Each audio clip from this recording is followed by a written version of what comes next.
Ce billet d'avion de la Sabena a peut-être permis à quelqu'un de retrouver ses origines. Depuis 4 ans, les archives de l'État répertorient des dossiers.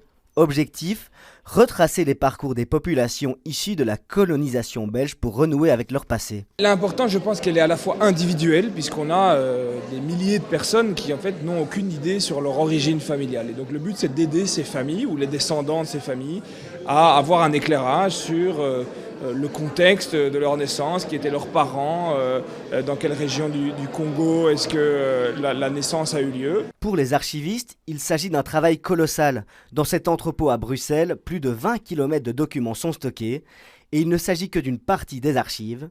Certaines d'entre elles sont très précieuses. Il y a en fait une fiche de matricule dans les dossiers du service du personnel d'Afrique en général.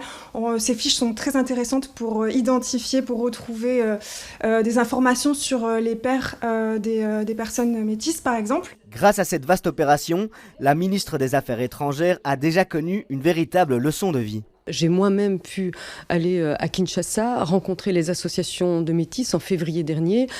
On a assisté à un moment extrêmement fort parce qu'on a pu remettre pour la première fois un visage, la photo d'un père, un métis qui avait déjà plus de 70 ans. Au-delà des aventures humaines, il est important pour le gouvernement de regarder le passé du pays dans les yeux pour améliorer le futur. Et aussi permettre finalement de regarder le passé en face, de l'écrire, de le réécrire et de se projeter sereinement vers l'avenir dans une société apaisée, inclusive et plus diversifiée. Cette première phase d'archives est loin d'être terminée. Le but est de la prolonger jusqu'à la phase 2.